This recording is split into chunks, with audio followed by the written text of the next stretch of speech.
आज हम लोग करने वाले हैं एग्जाम जीके करेंट अफेयर्स के सवाल। 18 दिसंबर को पेपर हुआ था दिल्ली पुलिस। ठीक है, अब जो पहला सवाल ये है और इसमें कह रहा है कि 2016 ग्रीष्मकालीन ओलंपिक में भारत ने कुल कितने पदक जीते थे। तो भाई ये 2024 से भी पीछे यानी कि 20 से भी पहले जो पूछ रहा है। ठीक है, 16 वाले।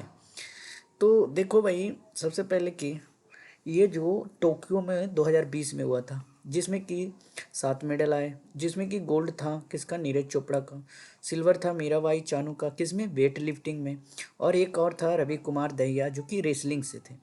और ये चार जो थे आए थे ब्रॉन्ज से, जिसमें PV Sindhu badminton, Lovlina Borgohain boxing, men's hockey team Bajrang Punia wrestling से।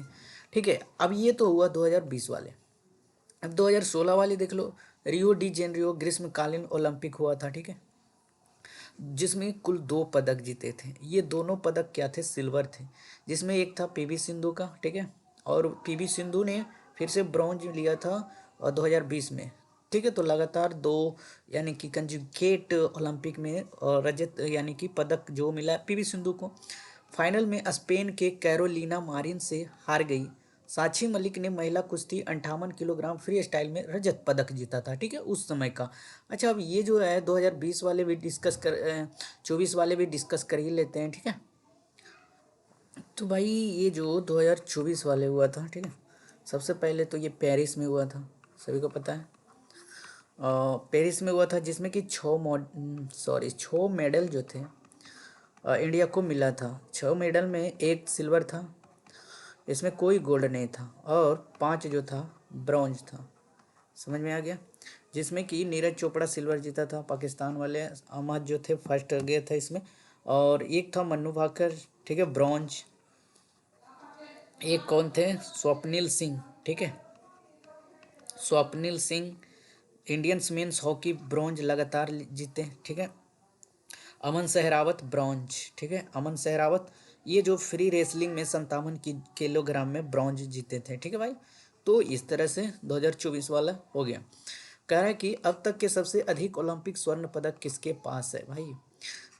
अमेरिका के महान तैराक माइकल फेल्प्स ने ओलंपिक में कुल 23 स्वर्ण पदक जो है जीत चुका है। ठीक है भाई, तो ये माइकल फेल्प्स आंसर हो जाएगा। ठीक है, अच्छा, माइकल फेल्प्स। अगला सवाल क्या करा है, इंडिया का रैंक क्या है फर्स्ट एशियन गेम्स में। ठीक है, तो पहला एशियाई खेल हुआ था कब, 1951 में। और भारत जो था दूसरे स्थान पर था, और जापान जो था फर्स्ट स्थान पर था। ठीक है, और भारत ने कुल 51 पदक, जिसमें कि 15 स्वर्ण था, 16 रजत था, और 20 कांस्य पदक था। अब इसका बात चला है तो 2023 वाले एशियन गेम्स जो हुआ था हांग चाओ यानी कि चीन में हुआ था। यह कैमा संस्करण था, तो 2023 वाला जो था 19वां संस्करण था। और भारत ने कुल इसमें 107 पदक जीता, जिसमें कि गोल्ड कितना था भाई, 28 था। रजत कितना था, ब्रॉन्ज यानी कि 38। और सिल्वर कितना था, तो कह सकते हैं 41। सिल्वर था 38, ठीक है, ब्रॉन्ज था कितना, 41। समझ में आ गया। और चौथा स्थान था भारत का। अच्छा, ये जो प्रमुख मेजबान देश और शहर थे, सबसे ज़्यादा बार जो है 4 बार। ठीक है, थाईलैंड यानी कि बैंकॉक में हुआ था, एक हुआ था 1966, 70, 78, 98। जापान में 3 बार हुआ है। ठीक है, और चीन में 3 बार, दक्षिण कोरिया में 3 बार, भारत में 2 बार। एक हुआ था 1951 में, और दूसरा हुआ था 1982 में। बस। अन्य प्रमुख खेल के बारे में जो है एक बार देख लेते हैं। ठीक है, तो ये इसको जो है पीडीएफ में हम डला देंगे। ठीक है भाई, पीडीएफ में। और आप जो है लिंक इसमें डिस्क्रिप्शन बॉक्स में आप चेक करोगे। ठीक है, वो नीचे दिख रहा है डिस्क्रिप्शन बॉक्स, वहाँ पे क्लिक करो और नीचे पीडीएफ का लिंक है, वहाँ पे ज्वाइन हो जाओ, आपको सारे पीडीएफ वहीं पे मिलेंगे। International association of athletics federation यानी कि आईएएफ की स्थापना कहाँ हुई थी। तो देखो, स्थापना तो स्टॉकहोम में हुआ था। ठीक है, स्वीडन। अब ये जो स्थापना स्टॉकहोम में हुआ था, कब हुआ था भाई, तो 17 जुलाई 1912 को। और वर्तमान में अभी जो है ये वर्ल्ड एथलीट्स इसको लीड कर रहे हैं। ठीक है, और अभी वर्तमान में मुख्यालय इसका कहाँ है, तो मोनाको। ठीक है, मोनाको। अब ये जो अंतर्राष्ट्रीय स्तर पर जो वर्ल्ड एथलीट्स सेबेस्टियन को भारत में, ठीक है, Bharat athletics federation of India AFI Bahadur Singh Sagoo, ठीक है, बहादुर सिंह सागू स्थापना 1946 में प्रोफेसर जेडी सेंगी और महाराजा यदविंदर सिंह के पहल पर हुआ था, किसकी, एएफआई के, ठीक है। तो एएफआई किससे, यानी कि आईएएफ से साथ जुड़ा हुआ है, ठीक है। तो आपने पूछा है कि एथलीट फेडरेशन फाउंडेड स्टॉकहोम हो जाएगा, ठीक है। क्या पता अगला शिफ्ट में पूछ जाए तो 1912 में हुआ था, ठीक है। अगला सवाल है, फुटबॉल खेल में गेंद को कौन सी बॉडी पार्ट से टच करना नियम के अनुसार मना है।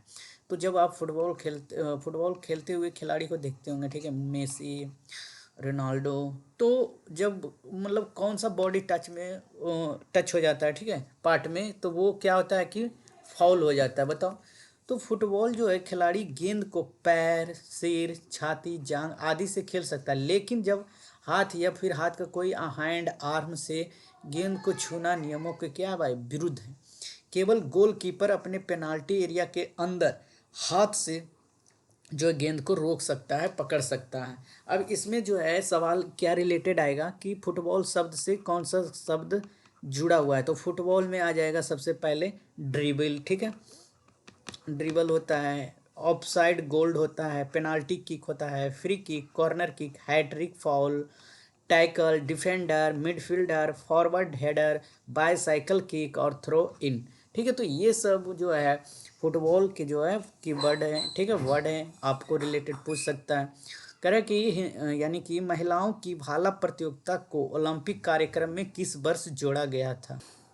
महिलाओं की भाला प्रतियोगिता को ओलंपिक कार्यक्रम में किस वर्ष जोड़ा गया था।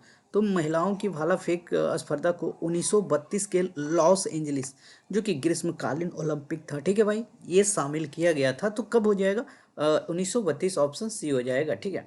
अगला सवाल है, यदि कोई राज्य सरकार संघ द्वारा की मतलब दिए गए किसी निर्देश का पालन करने में विफल रहती है, ठीक है, तो उस राज्य के राष्ट्रपति शासन लगाया जा सकता है किस अनुच्छेद में वर्णित है।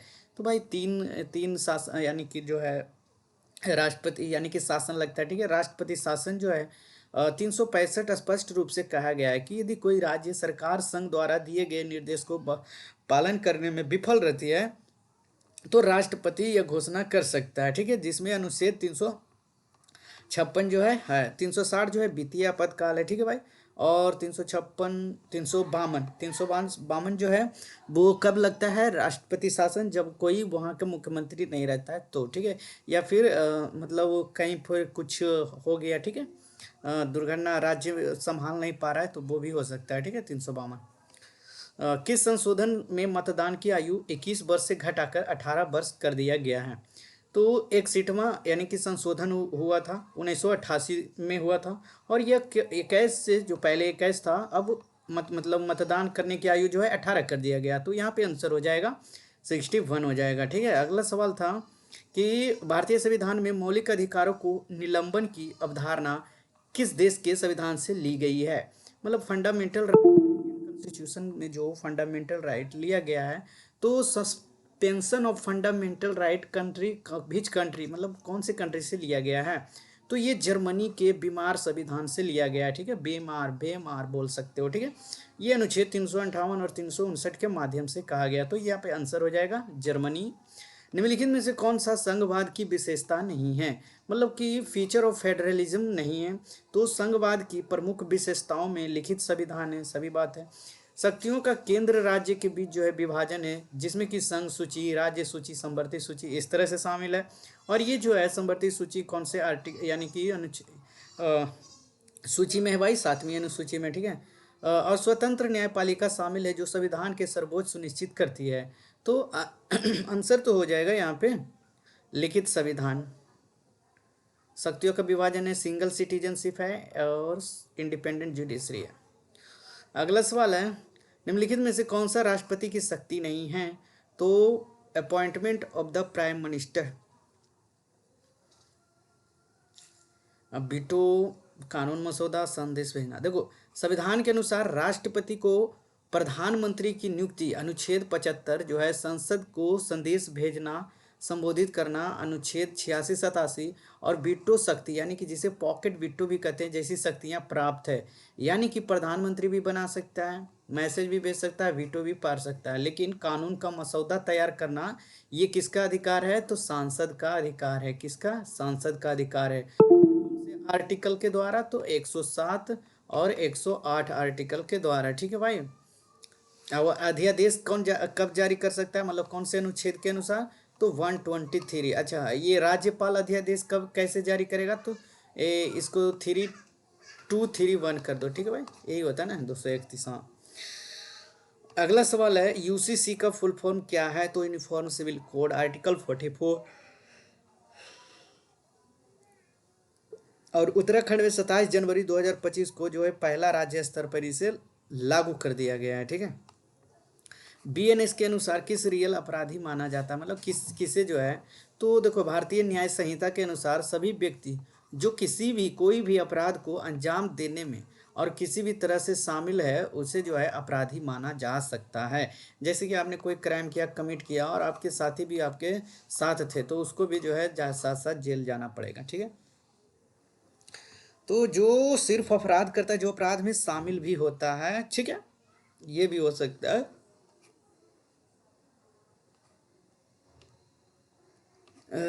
1989 महाराष्ट्र कैडर के रिटायर्ड आईएएस कौन है जिन्हें उन्हें भूमि संसाधन सचिव बनाया गया है? भाई कौन से आईएएस ऑफिसर थे 1989 महाराष्ट्र कैडर के जिन्हें अभी लैंड रिसोर्स सेक्रेटरी बनाया गया है? तो मनोज जोशी। मनोज जोशी। ठीक है। प्रधानमंत्री जन धन योजना का लक्ष्य क्या है? तो देखो, प्रधानमंत्री जन धन योजना यानी कि पीएमजेडीवाई का मुख्य लक्ष्य है वित्तीय समावेशन। इसका काम ये हर परिवार को कम से कम एक बचत बैंक खाता यानी कि रुपए डेबिट कार्ड, दुर्घटना बीमा 2 लाख और ओवरड्राफ्ट सुविधा प्रदान करना। ठीक है भाई, तो ये हो जाएगा हर परिवार। उत्तर प्रदेश दिवस समारोह 2025 में राष्ट्रपति के साथ राज्यपाल कौन थे? तो 2025 में उत्तर प्रदेश समारोह हुआ था और उपराष्ट्रपति के साथ जो राज्यपाल थे उनका नाम बताना है। तो देखो, 2025 24-26 जनवरी लखनऊ के अवध शिल्प ग्राम में हुआ था। उपराष्ट्रपति जो थे जगदीप धनखड़, ठीक है, के साथ राज्यपाल आनंदीबेन पटेल। समझ में आ गया। अगला सवाल है स्वयं सहायता समूह ने महिलाओं को आत्मनिर्भरता के बढ़ाने के लिए कौन सी योजना लॉन्च की है? बताओ, लखपति दीदी किया है कि नहीं, है ना भाई, SHG। अगला सवाल है नमस्ते योजना के अंतर्गत सुरक्षा किट किस मंत्री द्वारा वितरित की गई है? तो नमस्ते, ठीक है, नमस्ते योजना के तहत सफाई कर्मियों को किट्स और आयुष्मान कार्ड वितरण किया गया है। और करने वाला जो ये डॉक्टर, मतलब अधिकारित मंत्री डॉक्टर वीरेंद्र कुमार, भाई डॉक्टर है, बताओ, वीरेंद्र कुमार। अगला सवाल है प्रथम अंतरिक्ष मिशन के वैज्ञानिक जनक कौन थे? तो भारतीय अंतरिक्ष अनुसंधान संगठन इसरो के संस्थापक और भारतीय अंतरिक्ष कार्यक्रम के जनक डॉक्टर विक्रम साराभाई, जिन्होंने 1969 में इसरो की स्थापना की और प्रथम भारतीय उपग्रह मिशन आर्यभट्ट 1975 का आधार तैयार किया। ठीक है भाई, तो कौन सा हो जाएगा? इसरो, विक्रम साराभाई।